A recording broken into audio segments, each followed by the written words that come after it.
Hello, welcome to the UK. We are currently feeling quite warm, and there's going to be even more heat coming along in a couple of days' time. So just before that lands, I want to launch a brand new book tag, Packing Heat book tag. This is for what would you bring to read in your holidays, what would you pack. It's also a little tip of the Stetson to those people who are doing the reading on June on the Range and reading Westerns this month. So the big thing about holidays when you're a reader is what books you're going to bring, as well as everything else to do with the holiday. And I'll get round to the last thing I'll tackle is my personal formula for how many books to pack, the big question. But just a few questions before that. So number one, which books do you pack? Which books do you recommend to pack? Is it all new, brand new ones? Is it books that cannot fail because you've known them for a very long time? What would it be? What's your kind of formula and suggestions? So mine for this would be a bitty, a witty, a new and an old fave, just to start off. So ideally you're already reading one of these books, therefore you know you're engaged already, because the chances when you open a book that you will actually engage with it and start and be utterly thrilled by it, you're not quite sure until you actually do that. So you don't want to carry that book in your special little amount of space you've got in your suitcase. So number two question is give examples. So for my categories, a bitty one, lots of small standalone bits, for example maybe an anthology or a book of poetry, because every poem is like a little world in itself, or a collection of short stories. My bitty go-to book is one I love, Daily Rituals, Women at Work by Mason Curry, which is little biographies of so many different creative people, and women in particular in this book, and how they got into doing their work, how they got into the rhythm, the flow, and kept going for a lifetime, and were very creative. So each little summary of a life will be just a short page or so, and it may often be a photograph as well. So you can dip and dive into this book. You can read it in any order whatsoever, it does not matter.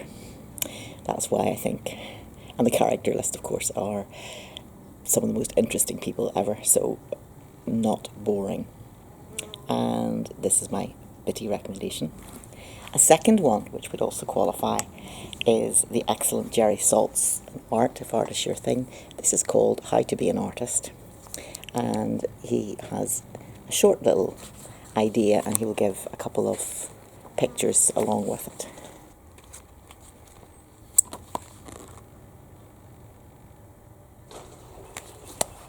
So this also can be read almost in any order, and I think, let me see, it's about 50 points, 63, randomly, he's 63.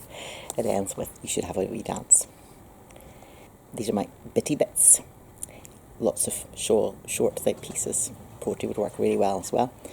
Now my witty books, something light-hearted that makes you smile, and who knows, there are certain vagaries to travel where things may go wrong or be delayed, and it's nice to have the company of a book that is witty and will make you smile no matter what. One of these I recommend is Joy in the Morning, P.G. Wodehouse, and it has got Jeeves and Wooster in it, two of his main characters. Jeeves, the all-knowing, calm, collected valet, and his master who has all the money and not quite so much of the grey matter. Top. So this was actually written during the Second World War, when P.G. Wodehouse was being interned, kept as an older person by the Nazis in France, where he lived. So it was written under horrendous circumstances. It came out as a light, fluffy mousse of delight, and may that strengthen you in any of your delayed travels. But P.G. Wodehouse is fun anyway. Any book of his that has the name Jeeves in the title will be of this similar kind of setup. But any of his books I personally find delightful, but those are certainly good ones for starting with. Anything with Jeeves in the title and P.G. Wodehouse as the author.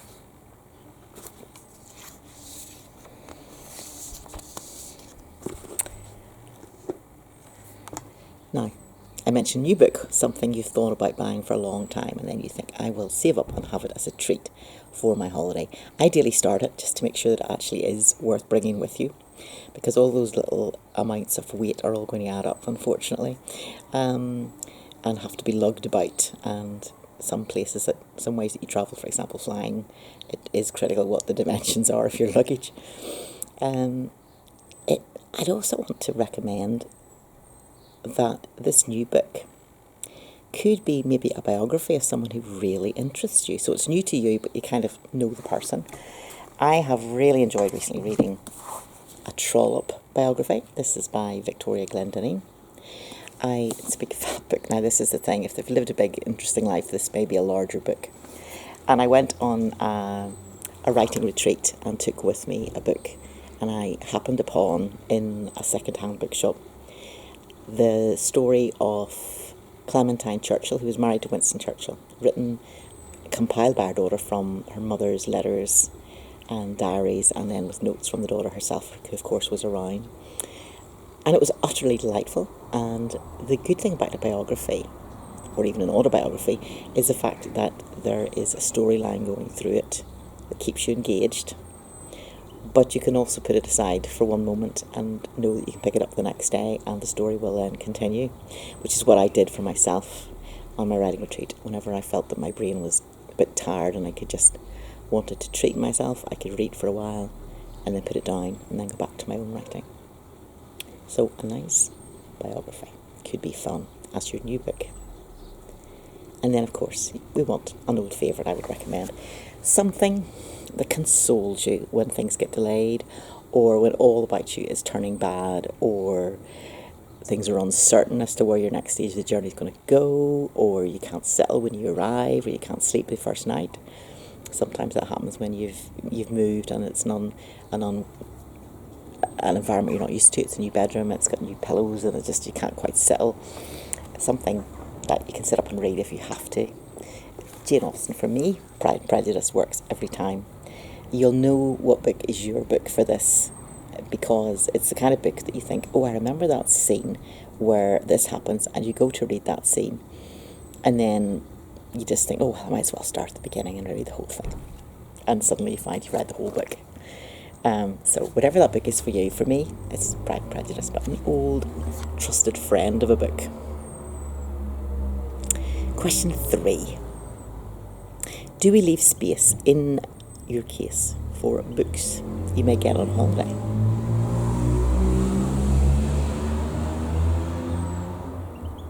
I'll repeat that question because that was rather a noisy car went by. Question 3. Do we leave space in case you will purchase books on holiday? Even if you're going overseas where you don't speak or read that language very much, you may think, well, I don't need. But you may still get a book in English at an art gallery, National Art Gallery, where there will be guides to the pictures that are there in all different languages. And so, for that case, I have got an example right here. In Paris, Musée d'Orsay. Got this years ago on my visit, and it still is like a guide walking me through the main pictures that they have, the main treasures, places. And of course this is available in so many different languages, so I got it in English.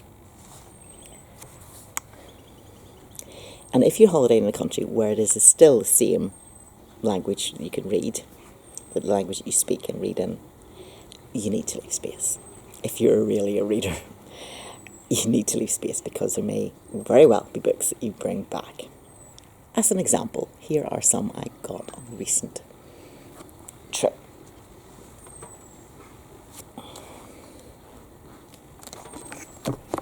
And these were bought in a second-hand bookshop that was closing in 30 minutes. So, and I still managed to get 3 books, and actually I could have probably got more or different ones if I'd had more time to look. So, for this case, and look, these are quite large. You would know I was travelling not too far after. And that is a joy. If you're staying somewhere that's not far away and you're not having to worry too much, you can actually stick these books in a plastic bag to carry with you, depending on how you're travelling. But these are delightful. So The Good Tempered Pencil. These are cartoons, and it is from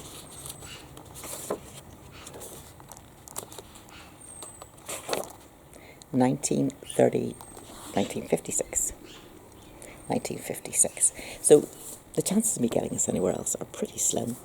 They're put together by Fugass, I think his name is. It's a cartoonist himself, an editor. And the subtitle is A Survey of Modern British and American Humorous Art. I'm pretty sure it would be hard for me to find when I came home. Another one, local, was Modern Scottish Women, Painters and Sculptors, 1885 to 1965, which was a catalogue from the National Gallery in Edinburgh, which was not too far from where I was studying, and therefore, and it's a past exhibition, of course, so not too much to miss there, no reasons. Wouldn't want to miss this, hard to get anywhere else. And then an illuminated manuscript book, The Glory of the Page. And it may sound extreme to go on holiday and come back with a book on illuminated manuscripts, but actually this particular place had about 5 that I was looking through, and they were all similarly sized, similarly priced, and I had to pick quickly between them all, which was not easy. So I picked the ones that are in the Glasgow University Library that form the basis of the Hunterian Museum, and they're rather special. So local special books, definitely you want to leave a space in your bag for that, I would reckon, in this tag.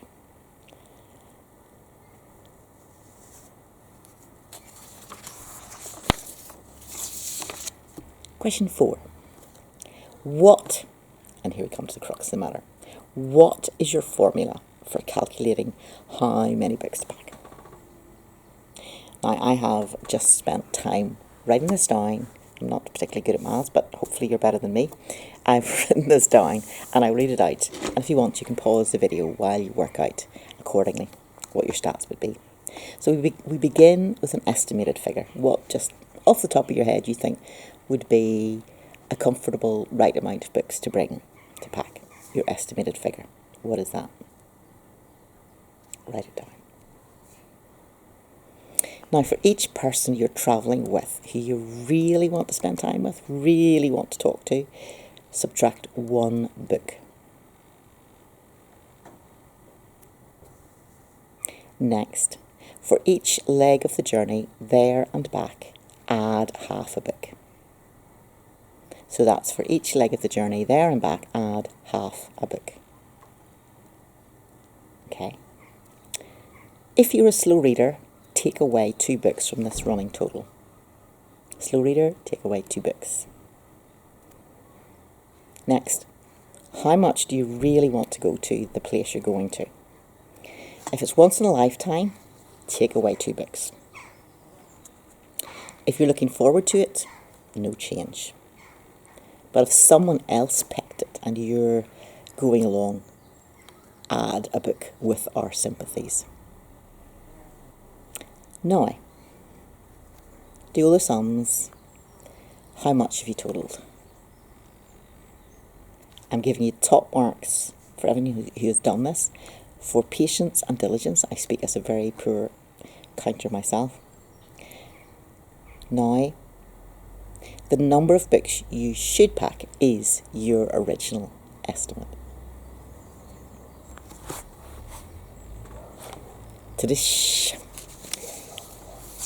Finally, I know that was a little circuitous joke. Finally, what is the book you would recommend if someone can't go on holiday?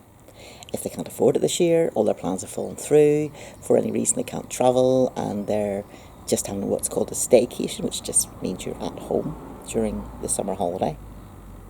What is the book that would make a person feel as if they had gone on a holiday as they read it? For me, and this is a book I recommend on so many different occasions, it would be The Enchanted April by Elizabeth Vaughan Arnhem, in which the people in the book travel to a delightful place in Italy, enjoy it thoroughly, and how it changes themselves, their lives, their attitudes to those around them, and it kind of takes you along as well. It is so enjoyable. You will feel like you have been in Italy. That's my recommendation. So that's a bonus.